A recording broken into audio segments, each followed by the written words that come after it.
This is Matt Hurt at Obsessive Viewer on Twitter. This is Robert Fekkes at Nerdster330 on Instagram and Snapchat. Nice. And this is ObsessiveViewer.com's The Obsessive Viewer Podcast.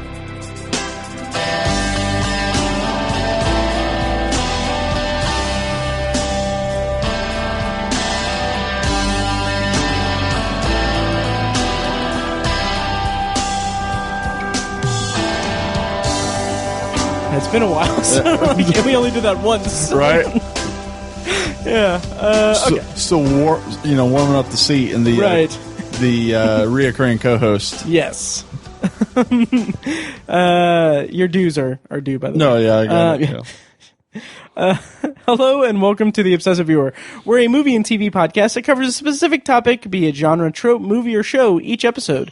You can find more of our work at ObsessiveViewer.com, more of our podcasts at ObsessiveViewer.com/podcasts, and you can also like us on Facebook and join the Facebook group at Facebook.com/TheObsessiveViewer. I'm your host, the aforementioned Matt Hurt, and with me today is recurring co-host Robert Fekkes. Hello. Hi, Fekkes. How's it going? I just have the hiccups. Yeah. Sorry. It's going well. Nice. Despite that one hiccup in the recording. Anyway, so housekeeping and... this is episode 274, not 273. Oh, damn it. Damn it. God, people are going to be so pissed on Patreon. I know. Which, speaking of Patreon, you can support us on Patreon at patreon.com/obsessiveviewer, where you will get access to a special RSS feed that has exclusive content recorded specifically for Patreon subscribers. Boom. Yes. And so today on the podcast, we're going to be talking about Alita Battle Angel, maybe some Oscar talk, and the Jussie Smollett investigation debacle, and a bunch of other stuff. But before we do that, I do want to mention a couple of things up top. One is that I recently was a guest I recorded a guest spot on our friends over at You're Gonna Love This or Not podcast, over at the Geeking in Indiana family of podcasts.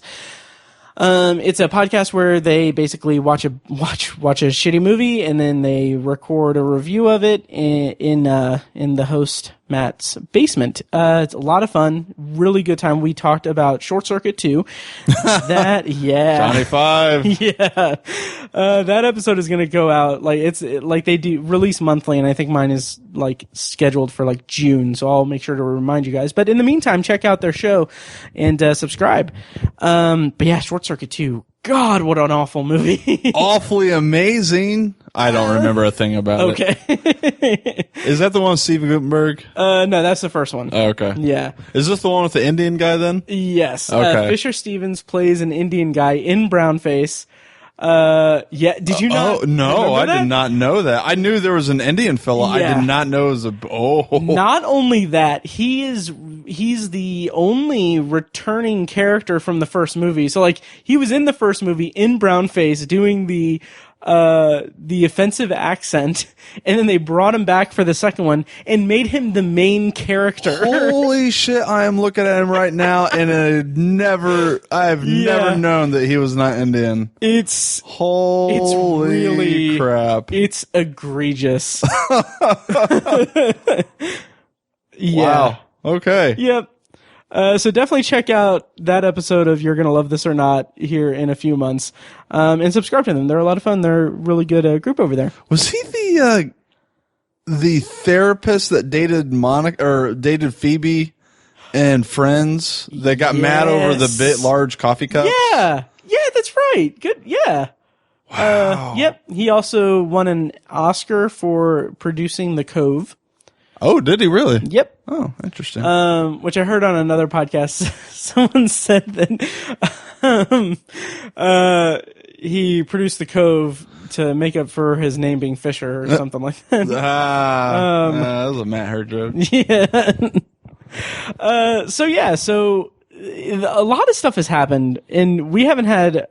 The releasing of the episodes have been a little stagnant with the news and everything. So I've got a few news items to go through before we hit the Jussie Smollett ordeal, or pay someone to hit the Jussie Smollett ordeal. First of all, did you watch the Oscars at all? No, Okay. I really dislike award ceremony shows. I'd never really give them much credence. I'm happy to see certain people earn awards because I know it's important within the industry, but I always just think it's just an elaborate celebration of how much Hollywood loves Hollywood. Yeah, and that's true. I completely agree. I will say that one of those people I'm happy for is Spike Lee. I've been a huge fan of Spike Lee for a long time. I was happy to see him win an Oscar. Yeah. And then I saw the people were calling his speech controversial, so I had to look up the speech. God, and I honestly don't have any idea where they're getting controversial out of his speech. No, it was a very well said speech. He never calls out any specific person or group of people. He just says, "Go out and vote." Go with your moral choice. And it's people just have to be outraged about anything. Exactly. And I don't know. If you don't like Spike Lee because, he's a left-leaning Democrat, okay, that's fine. Yeah. I guess, but you're going to have a bad time looking at anything in Hollywood. Right. Really. So I don't know. I thought it was a very good speech. Yeah, me too. Well, whatever. But people are going to be pissed off about everything. Yeah. So. And did you see that Trump tweeted about it? No. He didn't call it racist. Yeah, or he said I think he said it was racist, and he was basically saying oh, Spike Lee attacked me or whatever with his racist attack at the Oscars. Yeah, and I'm and so many I loved that so many people were yeah, he didn't say Trump once in it. Did. How telling is it that the president of the United States takes the speech of someone saying that, oh, you need to be on the right side of history and go out and do your civic duty and everything, and then takes that as an attack on him and to call it racist. Yeah. Anyway, let's not talk about politics. Yeah. So the actual ceremony, me, Mike, and Tiny actually live tweeted it for nice. kind of the first time we ever organized a live tweet thing. It was kind of Mike's idea. It was a lot of fun, a lot more fun than I expected it to be, because I always think oh, live tweeting that would just be too cumbersome and too busy. I will say my cable and internet package that I have, I do not have local channels or anything. I just have internet through Comcast. Yeah. And so the Oscars were coming on. I was like, oh shit, I need to watch the Oscars. How am I going to do that? I don't have TV. Go to Hooters. Can you turn this on the Oscars, please? So what I did was I got a trial to Hulu plus live TV. Oh, nice. Yeah. So I had a week trial, a week-long trial. So I got it a couple hours before the Oscars, watched the Oscars, and then just canceled the trial. Oh, fair enough. So yeah, I don't know what I'm going to do next year, but we'll come to that when we come to that. But yeah, it was a good ceremony. The no host thing actually worked really well. That's good. By my count. I will say this. I am going to try to look up the performance by Lady Gaga and Bradley Cooper. It's so good. And that's what I keep hearing. Yeah. And I'm a Lady Gaga fan through and through. I have tickets to go see her in Vegas. Oh, nice. I love that movie, so I'm really excited to see that performance. But. Yeah, what I'll say about that, not to spoil it or anything, is that the way that they shot it was really, really good. It's not just from the audience perspective kind of thing. It's they actually shot it very well. It was really cool. I have seen all the memes about it, which have been pretty hilarious. Yeah. Apparently it's pretty intimate. It is. Yeah. With his wife sitting in the crowd. Right. And I'm sure her fiance somewhere about. Yeah. But she is single now. I thought she got engaged. She did, but then we're turning into a gossip podcast. The engagement has been broken off at some point. Here's my chance. Yeah.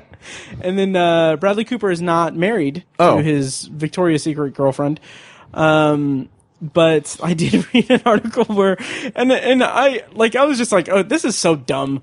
But it's don't worry, Bradley Cooper's girlfriend isn't threatened by Lady Gaga. And it's basically saying yeah, they're actors, they have chemistry, that's what they do. That's what they do. I mean, that's true. Yeah, and I'm that's true, and I'm just why? First of all, why am I reading this? Yeah. Second of all, why was this written? Who cares? It's just it's weird, but yeah. Anyway, but that's pretty much all my thoughts on the Oscars. Okay, yeah, I have a lot more thoughts. I'm sure you do. Especially about fucking Green Book. God damn it. Yeah. Okay, I'm gonna go on a little bit of a rant, just slightly. First of all, we mentioned Spike Lee. Really interesting. I tweeted about this, but it's really interesting the juxtaposition between the best original screenplay and best adapted screenplay wins, because original went to Green Book and adapted went to Black Klansman. Have you seen Green Book, by the way? I have zero desire. No, I'm not. Okay. I probably will never see it. I don't blame you. But it was the best picture of 2018. Sure it was, of course. So anyway, what I find interesting about that, about the best original, or the screenplay wins, like, first of all, the screenplay category for me has always been like the one that I kind of gravitate more to and put more stock in, than anything, because I don't know, I like that element of the filmmaking process the most, essentially. So what I find interesting is that, Black Klansman, Spike Lee made an incredible movie, about a true story that ended on a note, and like throughout the entire movie was making the point that racism and racist institutions and the things that like breed hate throughout our society are still present today and still a threat to just modern civilization, or like general civility and everything.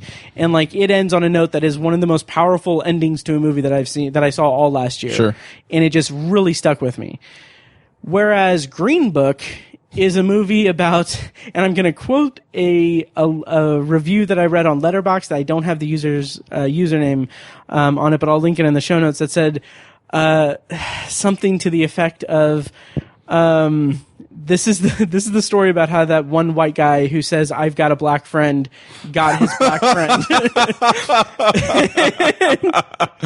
That's perfect. Yeah. That, and then another one was, the family from Get Out would love this movie.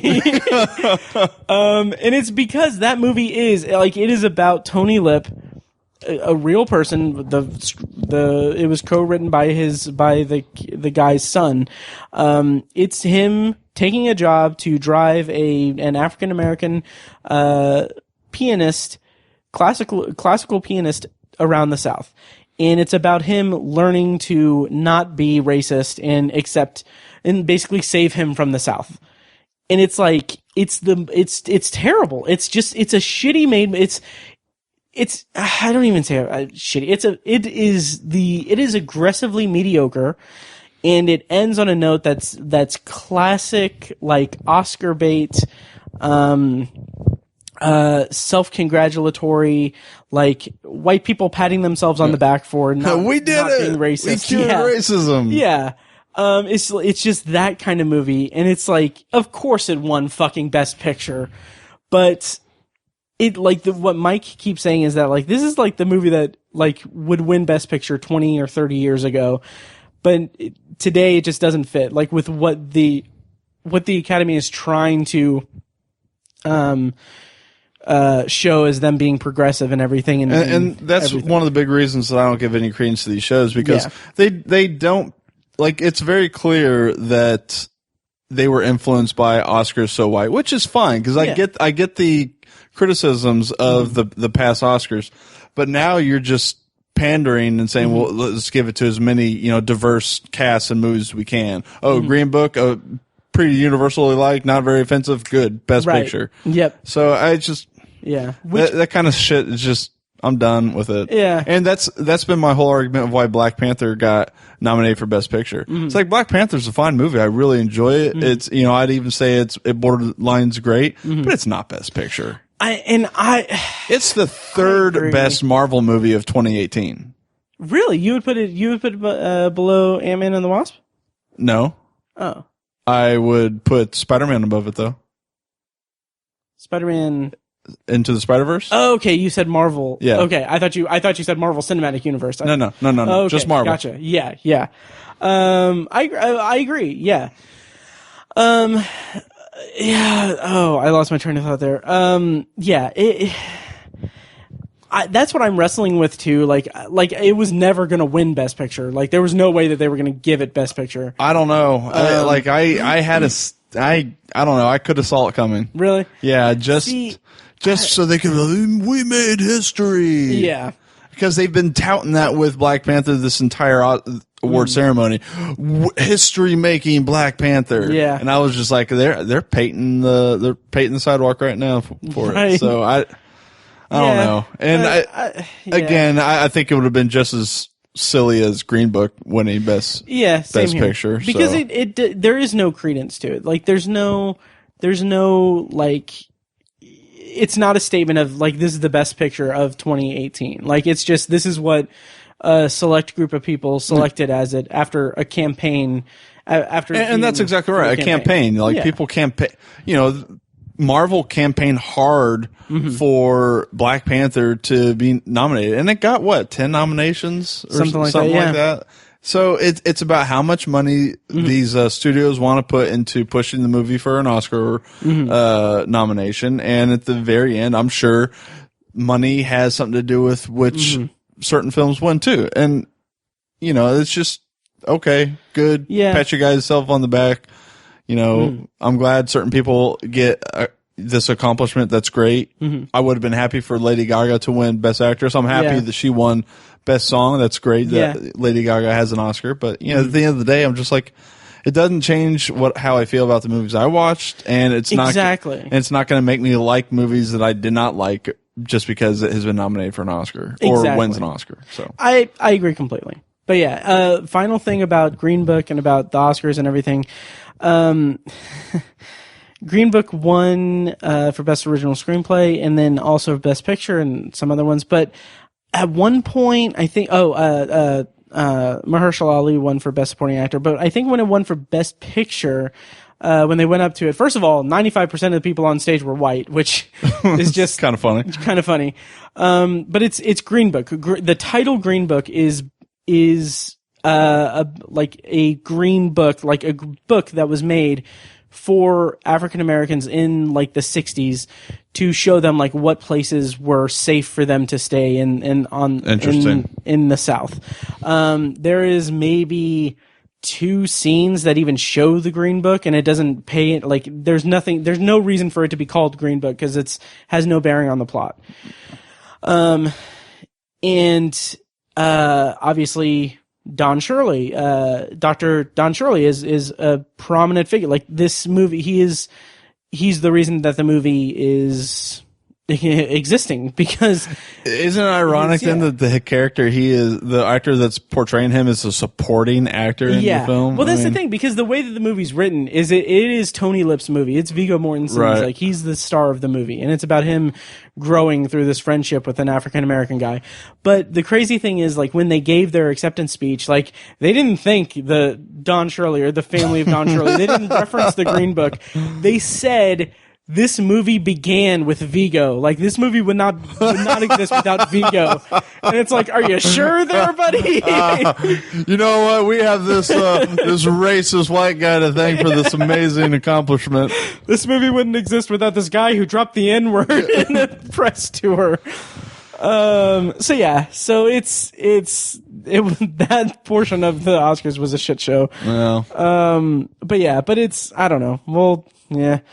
It's the Oscars. Yeah, so. And it'll happen next year, and I'll have the same feelings about next year. Exactly. So. And I will say that if you want to have like a more accurate and well-rounded roundup, listen to our year in review episode. Has more credence than the Oscars. I would say that's 100% accurate. Yes. Oh, thank you. Yeah. So, thank you. And I'm, it's legitimate people talking about legitimate movies that made, that and really affected them throughout the year. So not just, no producer came to your house and be like, man, I'll buy you a Wendy's sandwich if you consider this for top 10.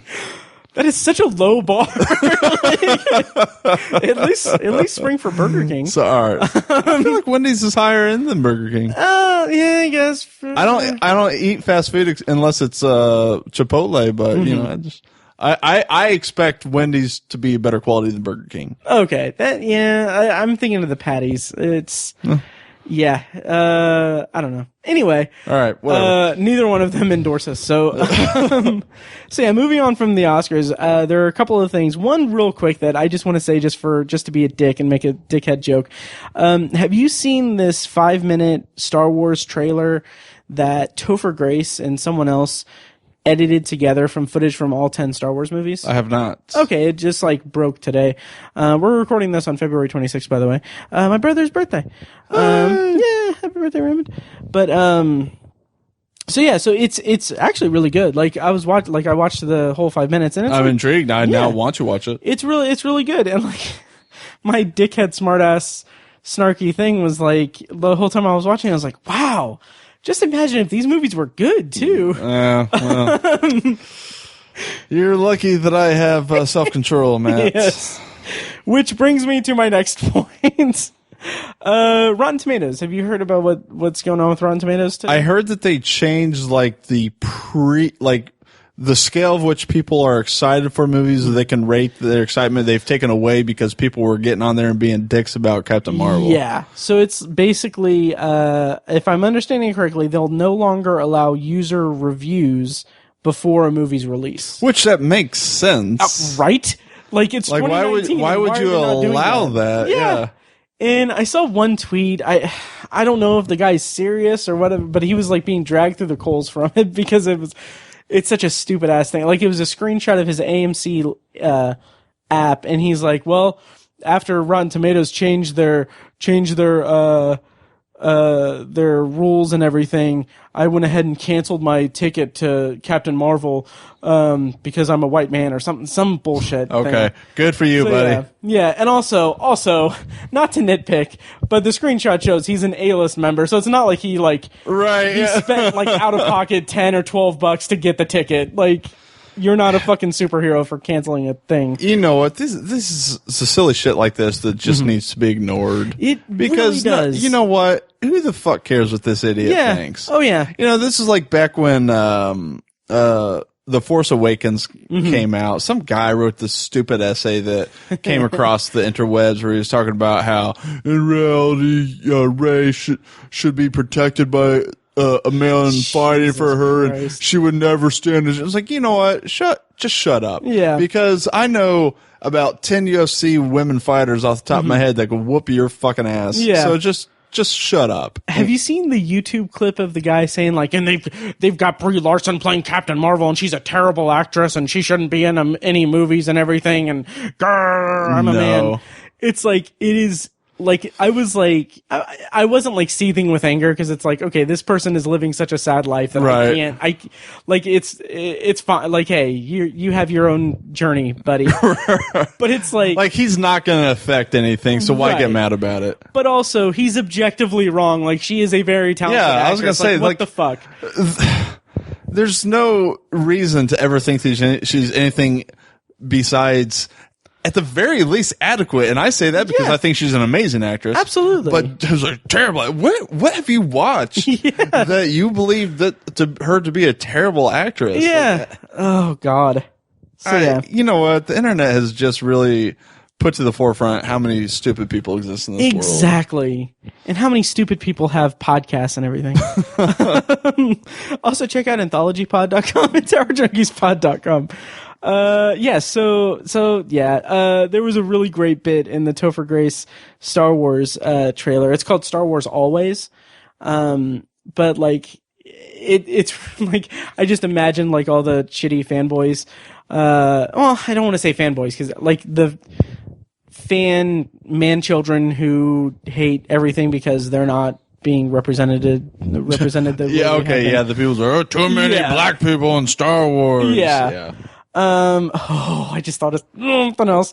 But I just imagine their heads exploding because it intercuts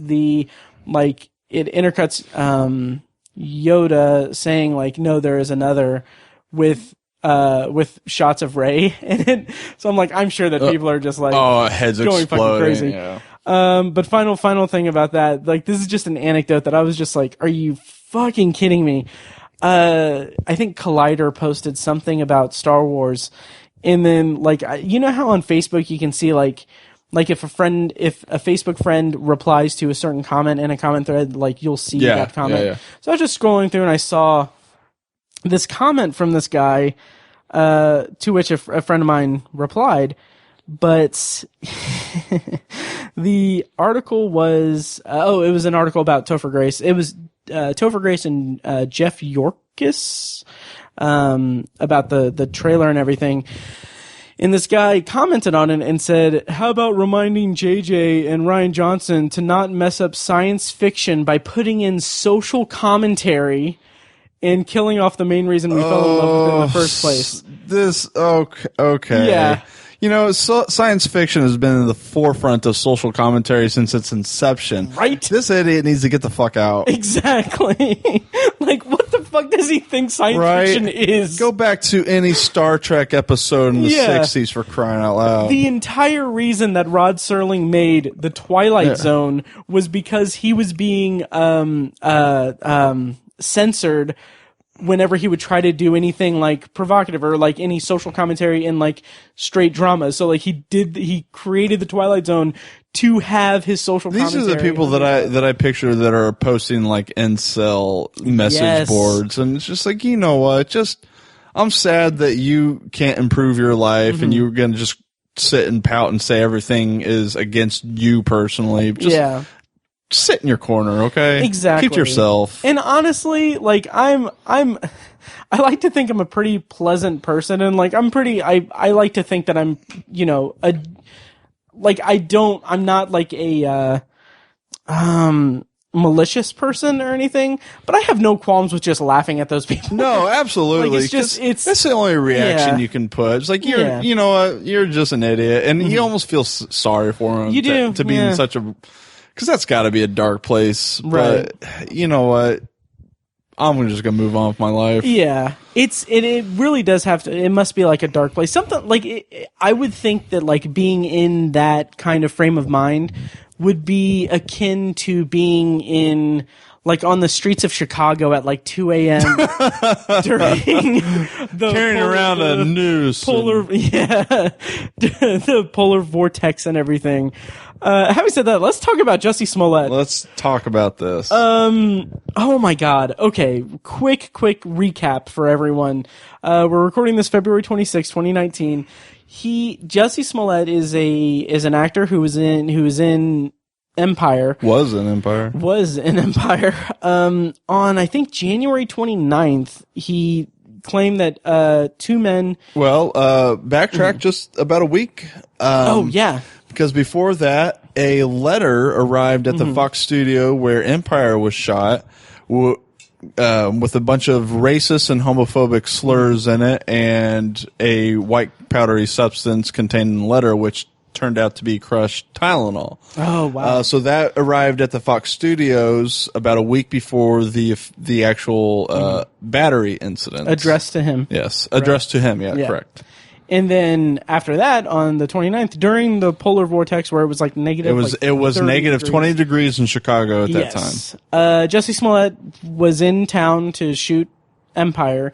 He was at, I think, a hotel or something, and like he figured that he would go get a sandwich. Yeah, sandwich or salad. I've heard conflicting reports. I thought it was a sandwich, bud. Yeah, from Subway.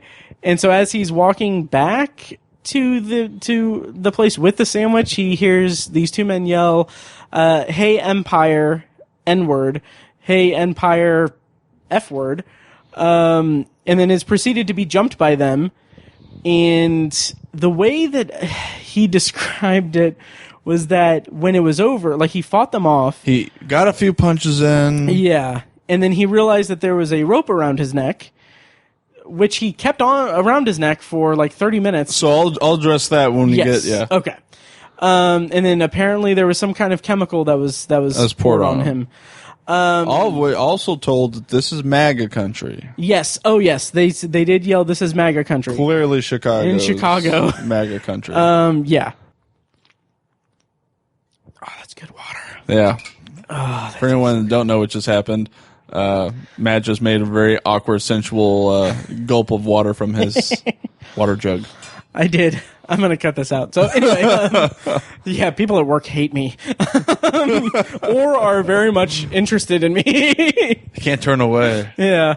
But it's funny though. For some reason, I don't know why, but like right as I'm about to go to bed, that's when like I have the biggest craving for like a whole thing of that, like of just ice cold water.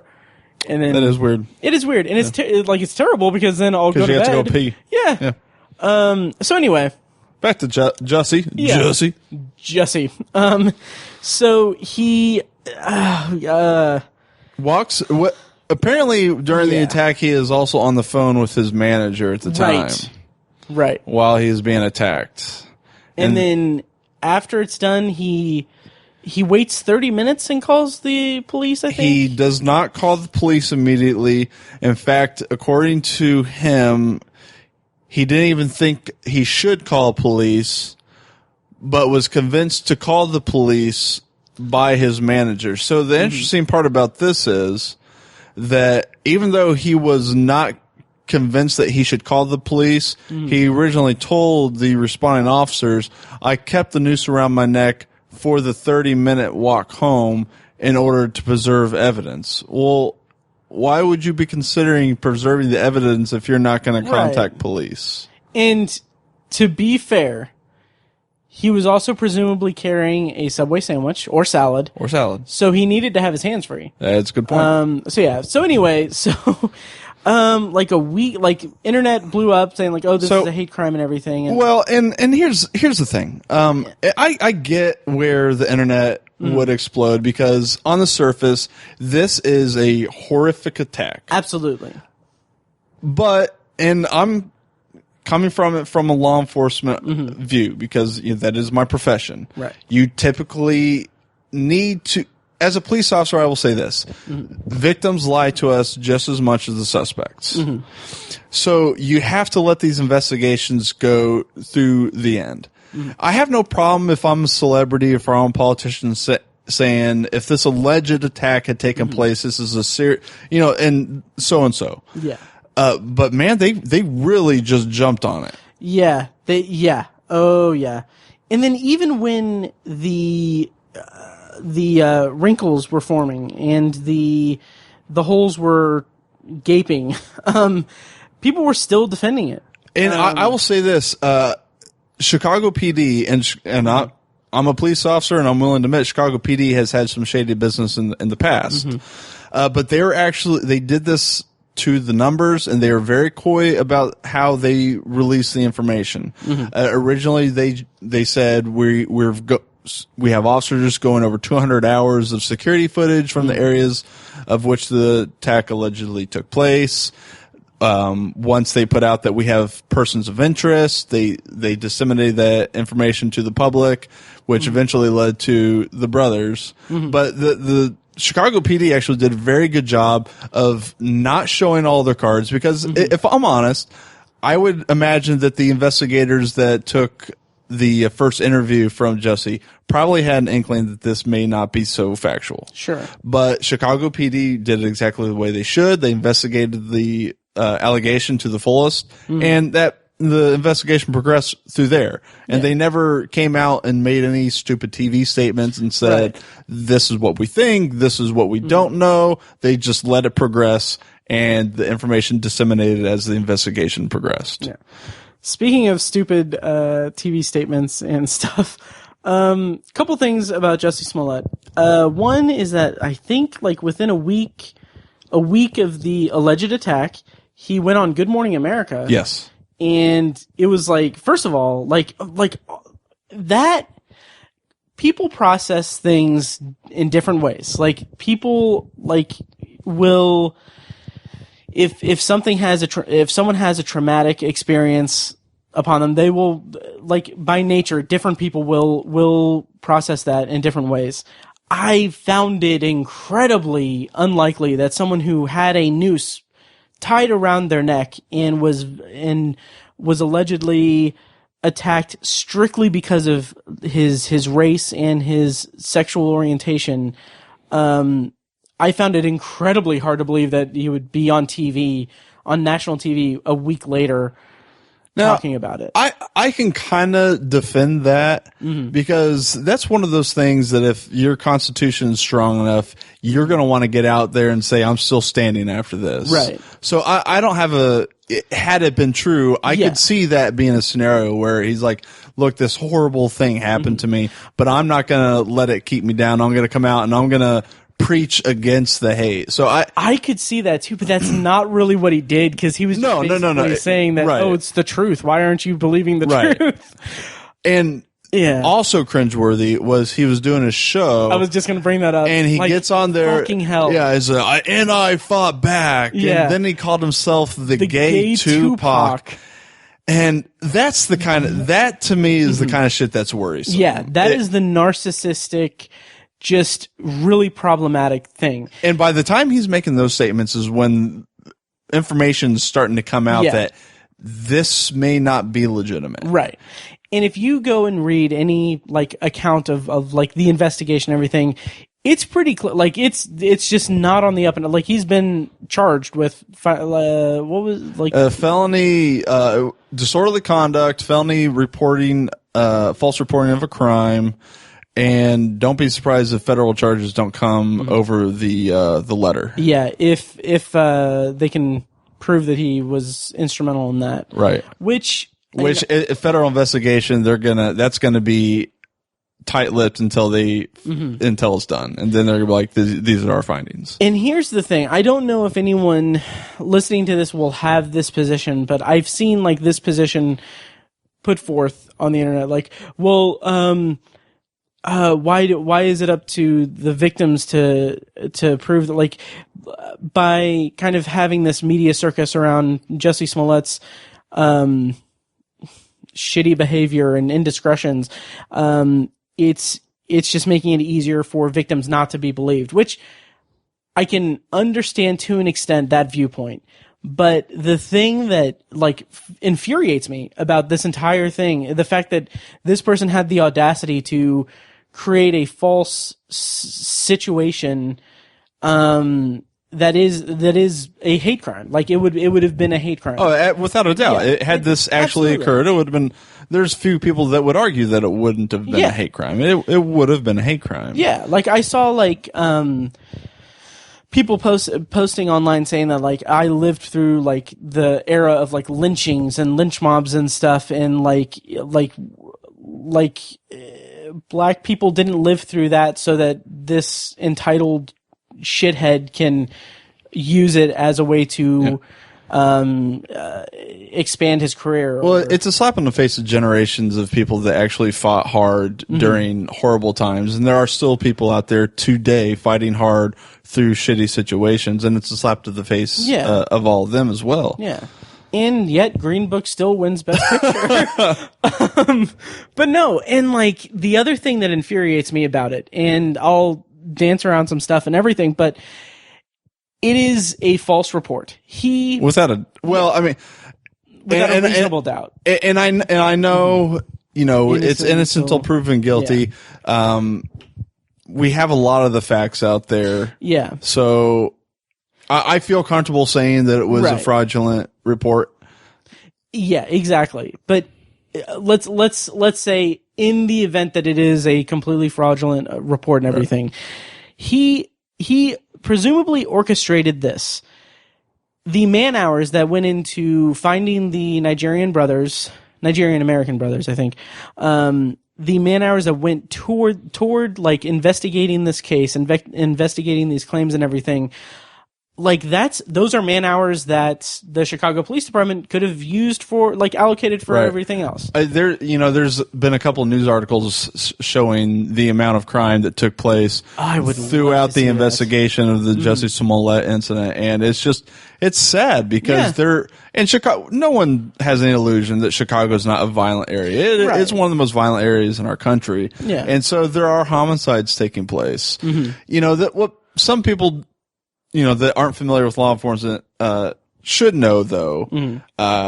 that's not necessarily taking away manpower from those areas. There are specific units that are detailed to look into specific crimes. So no homicide detective was taken off of their homicide to investigate this. Right. A detective, a battery or aggravated battery detective was placed on this. Not to mention the fact they also had help from the FBI liaisons in Chicago. So it's not. I'm not going to sit here and say that this diverted attention from other crimes, because it most likely didn't. Right. But it still cost 200 hours of manpower just to look through this video. Yeah. Took manpower to go and make all these interviews. It costs money to file all these questions with the prosecutor's office and with businesses to get the videotape from that. So it's a lengthy process throughout all. Not to mention the fact that now you have to find the manpower to watch these Nigerian brothers, and when they come back into the country, then you have to have people stationed at the airport to take them into custody. Like it's an exhaustive process. Yeah. Like, okay, who's to say, like, okay, a patrol car that comes and responds to the call from Jussie Smollett. This is obviously all conjecture, all like just completely hypothetical, but like, okay, the patrol officers who stop and like respond to the call from Jussie Smollett, they could have responded to another call. Sure. Like that could have been and something. That's true with all false informing and same incidents. with the detectives and everything. Like if they have any, like, okay, they spent X number of hours working this case where they could have been working on another open case that they have or whatever. And in my opinion, should he be found guilty of this, Jussie Smollett needs to be found liable for the amount of overtime man hours that it 100% took to complete this investigation. Yeah. Also, there was, I don't think there was a direct quote from him or anything, but it was like something like, when they found the Nigerian brothers and brought them in, like he was prepared to come in and identify them. But he didn't know that it was, or I don't know if he didn't know that it was the Nigerian brothers, but like he was in a position where had they picked someone up, he would have done that. So he would have, like, if they had picked up two white guys, he would have identified them, and then boom, who's to say what would happen? And like, I know that happens, all that like profiling and stuff happens and everything. I'm not saying it's a white and black thing or anything, but like that just is a completely shitty, like, narcissistic, horrible thing to do. To put him into a position to come in and identify two completely innocent people of a horrendous crime is awful, and the potential was there for that to may have happened. Thankfully, it did not. Right. Thankfully, the Chicago PD conducted an amazingly thorough investigation. Were able to find the two men that were part of this scheme, but it could have gone a different way. Right. Had he, orchestrated it to where it wasn't during like negative 20 degree weather, where there's literally 3 people walking around.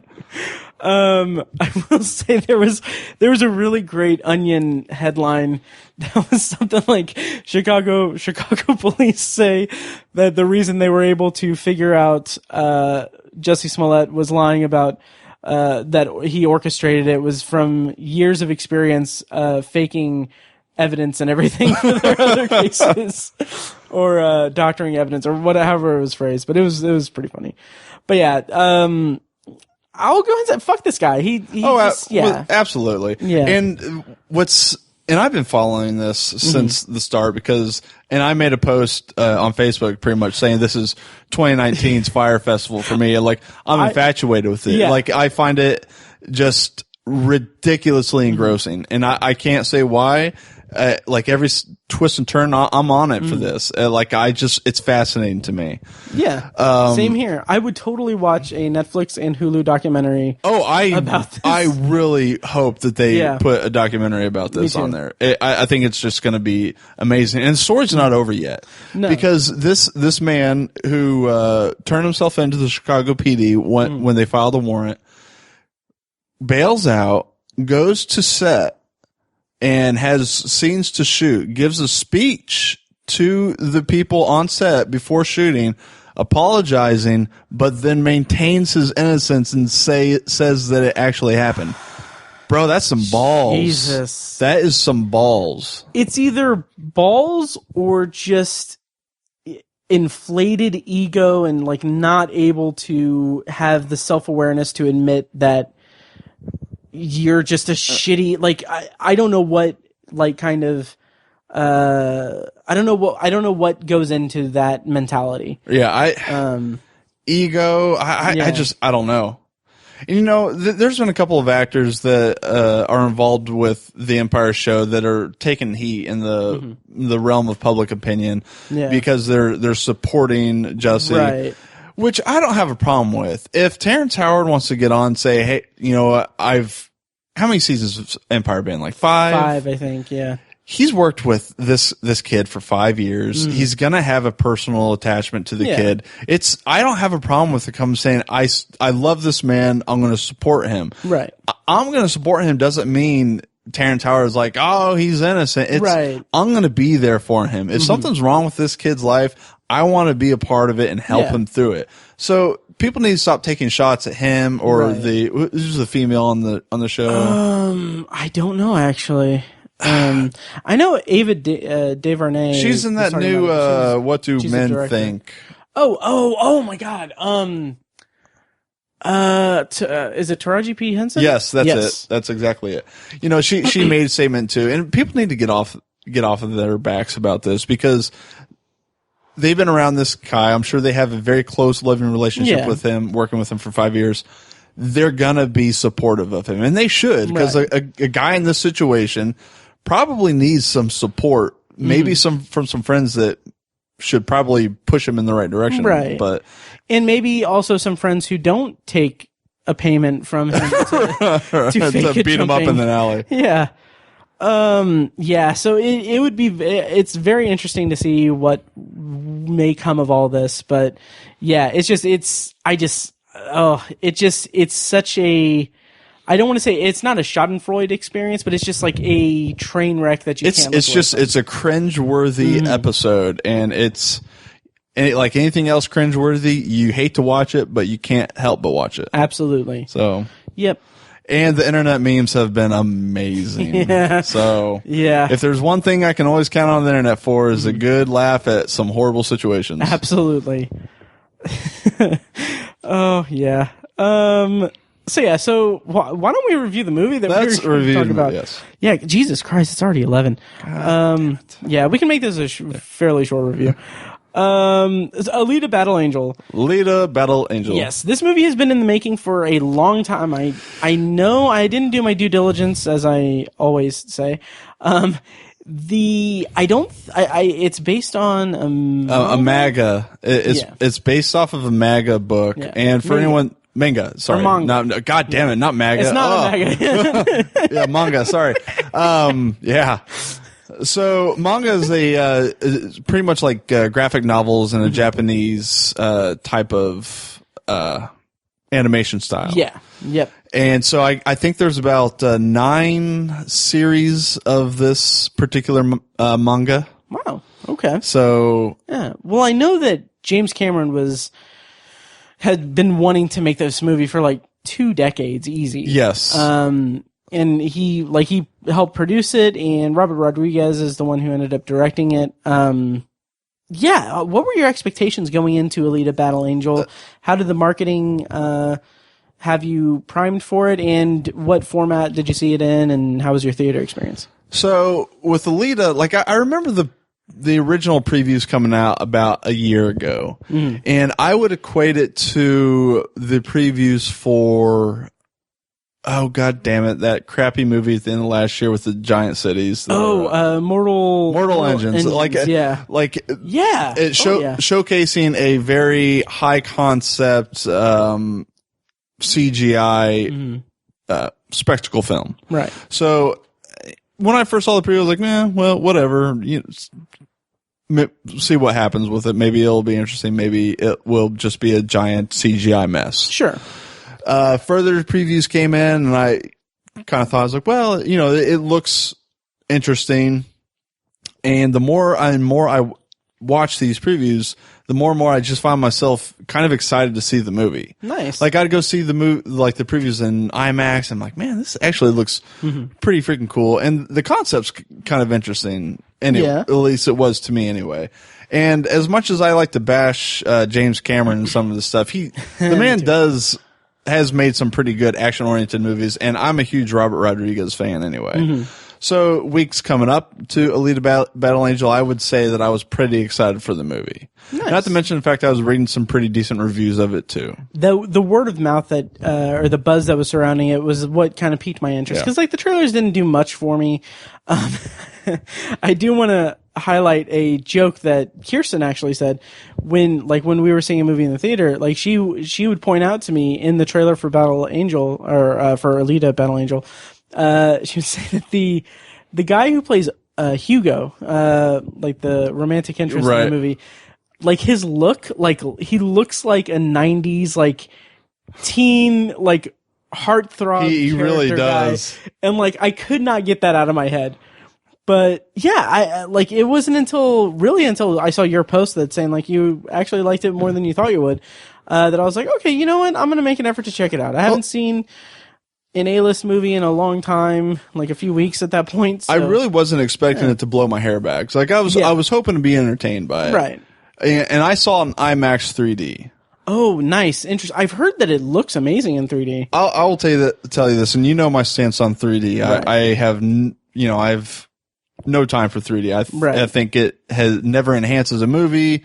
I think sometimes I hate how films try to film specific 3D sequences into it to make it look awesome for 3D. This is the second movie I have ever seen where I thought that this 3D enhanced my experience of the film. Really? Yes. I feel like maybe you've said what the first one was, but I can't remember. I'm sure I have. What it was. Transformers Dark of the Moon. Yeah. I really dug the 3D in that movie, and I'm still a fighter for Transformers and the first and third Transformers. Sure. And I really thought the 3D in the third one was fantastic. And I will say it again for Alita, it really was engrossing to me. The thing about like the action sequences in Alita is that like they look incredible in 2D even, because I saw it in 2D. Yeah. And like the motorball sequences were just those incredible. Were fun, weren't they? They were so much fun. Like the camera work on those was incredible. Was phenomenal. Yeah, it kind of reminded me of like the race sequence at the beginning of Ready Player One, but like a little bit higher stakes, like kind of like the Mad Max version of that race in Ready Player One. With me, it reminded me of the race sequences in Speed Racer. Oh, see, I never saw Speed Racer. I will defend Speed Racer. I think that's a fantastic film. Nice. Yeah. I'll have to check it out. I own it. Nice. I'll have to check it out sometime. No, but like the motorball sequences were so much fun, and the camera movement was it brought you right into the thick of the action. The entire time. It's beautifully choreographed. Yeah, and like it's just it's awe-inspiring to an extent that like we're at the point in visual effects where like everything can be fluid and like the camera movement can be so quick and like well choreographed while still like having that coherent like visual style, like being like you can follow what's going on. It's like it's incredible. And this movie did not skimp on that. It was very, very intense and very fun. The fight sequences were really cool. Like, oh man, I loved the fight sequences. I thought they were fantastic. Oh, yeah. And I get you can do a lot with CGI components, but even the CGI components mixed in with the real life actors, I thought was flawless. Totally. And like some of the people that she goes up against, like the main one that she has the big kind of fight with underneath in the underground in the bar that goes which just like in my head I was like in my head when like she goes underground and like they're fighting and everything, like in my head I was saying like I'm the Underminer from Incredibles. I know. but yeah, like that was like it was like thrilling and those like the enemies, they're imposing, man. They're very well done, just menacing menacing beings. Oh, absolutely. In non-spoil, first of all, if I may, just real quick, a couple of notes about my theater experience. I got my preferred seat, I was in K9 this time, not K10, but anyway, it's God damn it. I know. But I got my ticket early, like I was one of the first ones there, and then, that got the tickets, that reserved the tickets like a few days ahead of time.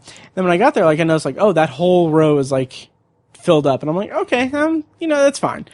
So I'm sitting betwixt these two strangers.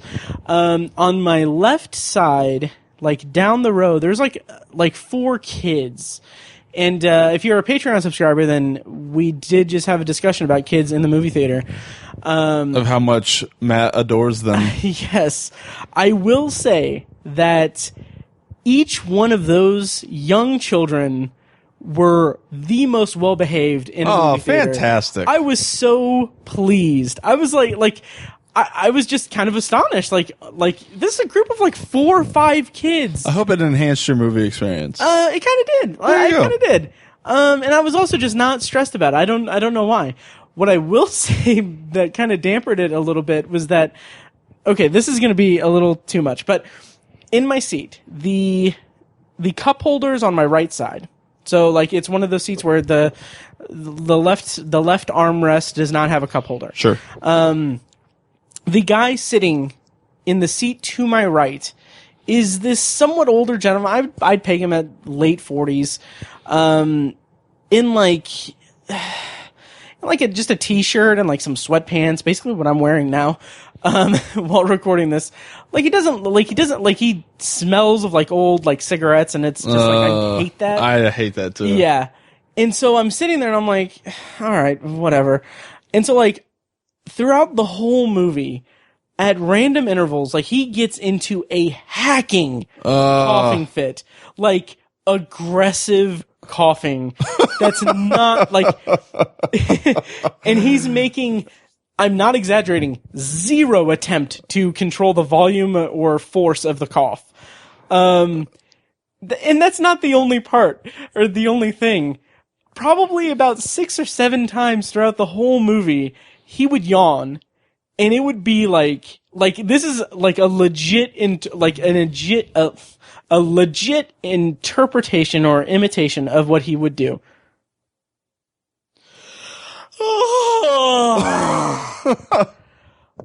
Several times. Like one time he actually made me jump a little bit because it was like you have the best movie experiences. And like the whole time I'm thinking like, okay, this is mildly infuriating and mildly annoying. It's not detracting from the experience, but my cup is right here and like the straw is there, and I'm wondering if I there's would have any moved the cup. debris. Well, I had like nowhere else to put it. I would set it in my lap.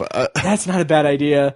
But like all I kept thinking was like, how much like debris is coming from his. Well, I guess I got tuberculosis now. Yeah, and then at one point, I got up and went to the restroom real quick.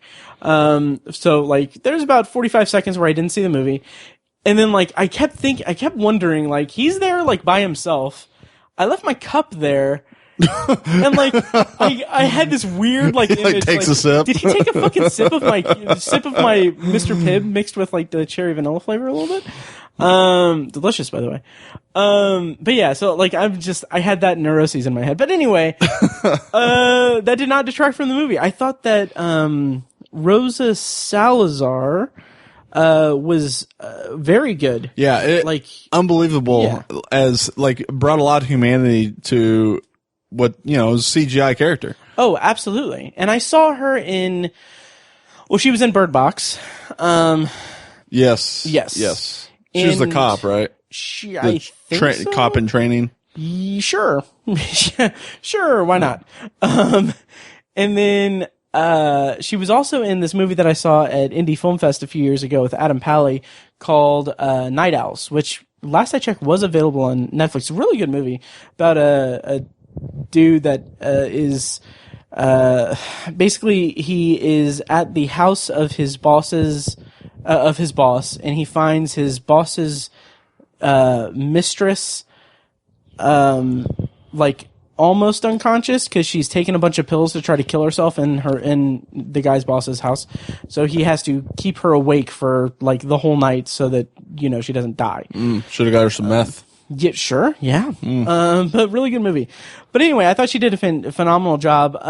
Something that you mentioned on Facebook, we probably don't even really need to go into a spoiler. I wouldn't say so. But something that you did mention on Facebook was that you were sad that it's the I mean, I guess this isn't really the same, but like it's a Blade Runner 2049 thing. It's a very good like science fiction movie, but it's getting no love at the box office.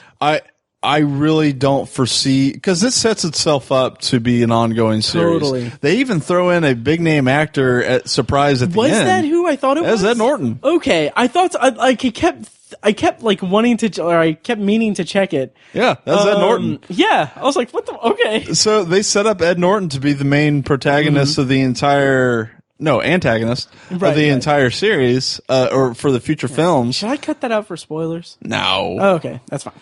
As judged by the box office, no. Yeah, exactly. And I'm like, I really want to see this story progress because I thought it brought a lot of good themes, and I love I'm loving the characters. I love the world building. I think it's that was my favorite part of the whole movie. Like, I'm intrigued to no end about this whole war that took place 300 years in the past. Yes, I want to know what's going on with this. Absolutely. And I just don't think it's going to make the money to make a sequel viable. Yeah.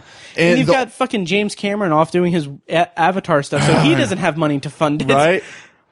And I'm hoping maybe China does what China does and saves it with their box office, because it seems like something that area of the world would love as well, because it's kind of steeped in their aesthetic that they seem to enjoy. So I'm hoping maybe the China market really boosts it, but I don't know. Like, it won its weekend, but it won its weekend with $30 million. Right. And that is just, for the amount of money that I'm sure that movie cost, that's just not going to do it. Totally agree. I really see this going down as a cult classic type of movie. And I'll be the first in line to buy it when it comes out. Yeah, I would totally see it again. I will say this. I think I'm just going to have to read the manga. Oh, yeah. Yeah. Because I want to know. I want to know how this progresses. I'm very intrigued by it. Like you said, I love the world building. I will say that, like, I had an interesting kind of experience with it, because, like, there's a lot of expository dialogue, and it's needed because it's 300 years of history. Yeah. But it was weird because I was like, okay, this should be like maybe 40% of the things that Hugo says in the movie is like exposition for the audience's sake. But like, I was so intrigued by the world building and by like the history of everything. I was like, I don't mind that it's kind of shaky. I can forgive it. Yeah, totally.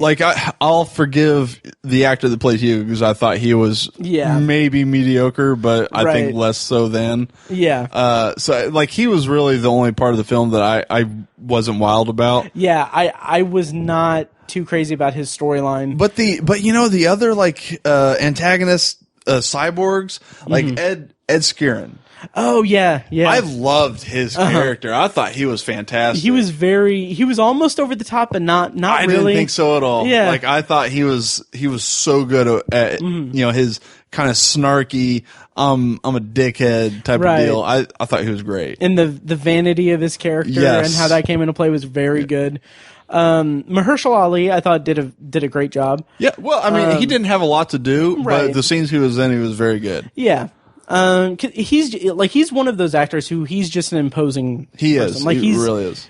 He's intimidating. He's got a presence on screen no matter what kind of role he's playing. Absolutely. And he's one of those guys that you typically can't take your eyes off of. Right. And who was the big cyborg monster guy? I don't know. Because I feel like that was someone of note, but I can't place it. But I thought that character was very, very interesting, and I thought that it was a good. That was Jackie Earl Ray. Was it really? Yeah. Holy shit! That's funny. That is not who I thought you were gonna say. No, because he's like 5'2". Right. Like, wow, I'm impressed. Yeah. I've been a fan of his since Watchmen. Oh, me too. Not so much Freddy Krueger. Yeah, I thought he did fine. I'm kind of a weird defender of that movie, but I'm a defender of the remake of Friday the 13th. I'm so glad that you brought that up because our own Mike White had an article, an editorial. Oh yeah, I remember you guys talking about that on the podcast. Yeah, on Bloody Disgusting, he had a second article published that's defending the Friday the 13th, or not Friday, Friday the 13th reboot from 2009. I thought it was a very fun horror movie, but you know. I need to rewatch it, but I'll put the link to that in the show notes as well. But anything else that we really need to touch on with Alita Battle Angel? I would just say that I thought Nuvo as the bad guy was intriguing, and it just goes on to me being sad that I don't think they're going to be able to flesh out his character. Yeah. So yeah, obviously he's got some deep connections with the war that took place. And there's so much about this world that I want to continue to watch. It has such a rich history that, like, I could see it being like a multi-platform kind of, maybe not multi-platform, but like I could see, like, I would be interested to see a franchise of this, and like I would read like supplemental like comics or like little books or whatever that, like, I don't know. It's almost like this is what Mortal Engines was striving for, but failed at. Yeah. So I don't know. Yeah. I'll buy it and I'll watch it, and I can't wait to watch it again. Yeah. But it's just, I'm sad. Yeah. I'm really sad because if it doesn't get a sequel, which it's very slim chances of I would bet that it won't. Yeah, but that means that we are deprived of what could have been a very good title, Alita Battle Angel. Like, come on, guys. That's just... Yeah, that's the sad part about it. That is the tragedy of this movie. Anyway. So yeah, any parting thoughts on Alita Battle Angel? Just one of those movies that took me by surprise, and I love seeing movies that take me by surprise. Same here. So that's... She should have smiled more. She should have. Should have smiled more. Yeah. She should have been more scantily clad, too. Right, what's with all the clothes? I know, right? That's bullshit. God, like, she was dressing like a human being, right? Not like a woman. Stupid. Should. Yeah. I'm so sorry, everyone. That's a joke. Anyway, hopefully people find this movie because it took me by surprise. So. Maybe it'll be like Avatar, and like we'll get a sequel 8 years from now. Yeah. I doubt it, since Avatar is the most or the highest grossing film of all time. So, that's gonna be so interesting when those movies start coming out. I'm so, like, at this point, like, I'm not being snarky about it so much anymore because I'm just genuinely curious what it's going to be like when the Avatar sequels start rolling out. I'm gonna see them, but I don't care. Same here. They're filming right now, right? I think they finished filming like the first two or something. Like, it's, like, and it's funny because if you go to like the IMDb page for Sam Worthington or Stephen Lang or any of the actors from it, like, didn't Stephen Lang die in the first one? Yeah, but I think his character's coming back. I don't know, but you'll see like there, if you go to like films, it'll be like Avatar 2, 3, 4, 5, 6 or whatever. It's really funny.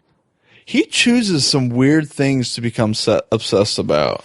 Like, he did Titanic, and did Titanic movie, which is, people enjoy the movie. I despise it, but that's near. There are some people that find a lot of enjoyment, which is fine. But he like took it upon himself to dedicate a large portion of his life to the Titanic. Yeah. Which, hey, cool, man. That's your passion. And then he makes Avatar, the highest grossing film of all time. And now he's like, I have to make 100 of these movies. He's such a peculiar guy. But, and, he's made some of my favorite movies of all time. So I can't sit there and knock that guy because Aliens, to me, is just Aliens is one of those films that I would classify as perfect to me. It's been a while since I've seen it, but it's so I can't knock the guy for giving me one of my favorite movies ever. Right. And as I've said, like, people can like Avatar. I don't like Avatar, and a lot of people have. Some people love it. Yeah, some people love it. Some people despise it. And I've been snarky about like, oh, the Avatar sequels and stuff, but Like, also I didn't love it or hate it. I thought it was a serviceable film, and I didn't understand the love. But people do same love here. it. But the thing that kind of keeps me from just shitting on the shitting on the Avatar sequels, first of all, Rotten Tomatoes won't let me review it until it comes out. Second of all, like, James Cameron is responsible for two of the like most well-regarded sequels to science fiction movies of all time, T2 and Aliens. Like, I'm not going to sit here and say like, oh, it's likely that he's not going to go 3 for 3. Right. It might be fantastic for all I know. Yeah. Terminator was I like Terminator. I think it's a very good movie, but I think Terminator 2 is a far better movie. Yeah. So maybe Avatar 2 will change my view on Avatar. I don't know. We'll see. Yeah. Like I said, I'll see it. I'm just not Right. excited about it. And hey, here, and I can't keep a straight face. God damn it. Even if the sequels are all bad, like even if all the movies are terrible, here in like 10 or so years, Topher Grace will make a trailer about all of them. That was just mean. I know. Oh God. Okay. We can forego potpourri because I've really got to Careful next time you go to a Subway. Something may happen to you. I know. Yes. So let this be a lesson. Don't go to Subway at 2:30 a.m. in Chicago during a polar vortex after paying. Especially if you're a prominent gay actor. Yes. So. Especially after you've paid a couple of brothers, Nigerian brothers that you know from the show to attack you. Little side note. I know you're not a sports guy, but did you at all by chance catch the talk that Charles Barkley had on one of the basketball shows? No. Holy shit, it's hilarious. Really? So they're doing this panel thing. They're talking about unlikely scenarios in the NBA playoffs. Okay. And so one of the they're talking about unlikely scenarios, and Charles Barkley talks about unlikely scenarios being jumped by a couple of like Trump supporters in middle of Chicago, and then he goes, I was like, what kind of criminal writes a check? He's like, this is 2019. You're out there writing checks to people. So great. And then he goes, this guy, if you want, he could have saved himself a whole lot of money and just gone walk around Liam Neeson's neighborhood. Oh, that's and great. I lost it. It was brilliant. Awesome. I wish we had time to talk about the Liam Neeson thing, but we'll have to talk about that some other time. But yeah, I think that'll do it. Yeah. Next up on the podcast, I don't know what we're doing. Captain Marvel's coming up. I had talked to Mike about doing a bonus episode about Happy Death Day to You, but I don't know if we'll have time to do that. But anyway, check the feed. Also, once again, check out the other podcasts from ObsessiveViewer.com. Check out Tower Junkies, a podcast about Stephen King and the Dark Tower book series over at towerjunkiespod.com, and check out Anthology, my solo side project podcast where I talk about the Twilight Zone and other contemporary science fiction anthology shows, including the upcoming Twilight Zone reboot in April, which I'm so excited about. I wish I could get excited about it. You're not? I would be if I had a way to watch it. Oh, I'll give you my password. That's awfully nice of you. It is, yeah. Or I'll download it for it. I don't know. But yeah, I'm so excited for it. Have you watched any of the original Twilight Zone? I've seen sporadically episodes here and there. Nice. But I love the concept. I was actually a bigger fan of Outer Limits back in when HBO rebooted Outer Limits. That's fair. So. The only thing that kind of sucks about the Twilight Zone is all the social commentary. Yeah, I know. Come on, just give me my science fiction already. Jesus. All right, I think that'll do it. I've got to go to the bathroom so bad. I gotta go eat. I'm starving. Yeah. All right. Well, thank you guys so much for listening, and we'll see you next time. Later.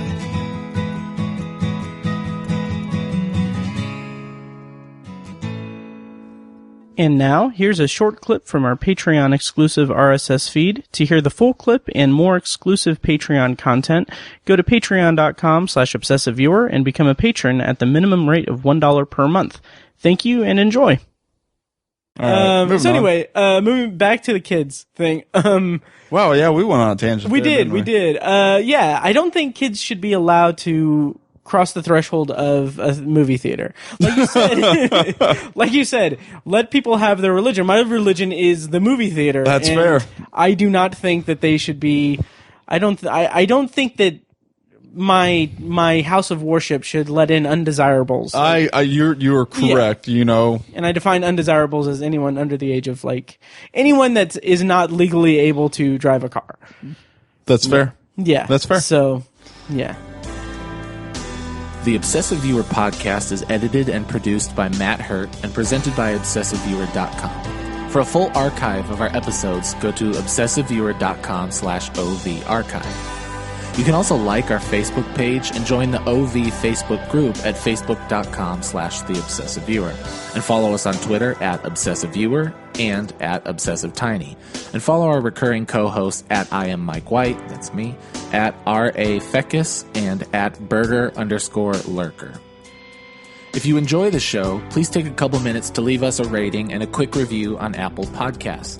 This is the easiest way to support what we do, and all it costs is a little bit of your time.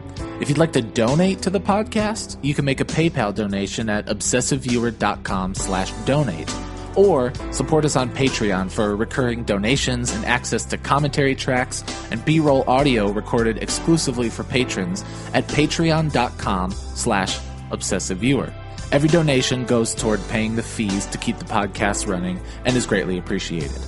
For official Obsessive Viewer merch, including shirts, mugs, phone cases, and more, visit our TeePublic store. You can find a link to the store in the show notes of this episode and at obsessiveviewer.com/donate. Or you can simply search for Obsessive Viewer at teepublic.com, T-E-E, public.com. For information about our annual live event showcasing short horror films from local filmmakers, check out shocktoberInIrvington.com. And for an archive of all our events, as well as news about potential future events, head over to obsessiveviewer.com/live. For more podcast content, you can find Anthology, Matt's solo podcast covering The Twilight Zone and other classic and contemporary science fiction anthology TV shows at anthologypod.com and on Twitter at OVAnthologyPod. You can also find Tower Junkies, a podcast where Matt and Tiny share their love of all things Stephen King and his magnum opus, The Dark Tower series, at towerjunkiespod.com and at towerjunkiespod on Twitter. And finally, check out The Secular Perspective, Tiny's side project podcast, which tackles current events and life's big questions from the perspective of secular hosts Chad and Amanda at thesecularperspective.com. The theme music for The Obsessive Viewer comes courtesy of the band Loudlike from their EP, Mistakes We Must Make. Additional bumper music is provided courtesy of As Good As It Gets, which can be found at facebook.com/asgoodasitgetsband. Thank you so much for listening, and we'll see you next time. Kitty!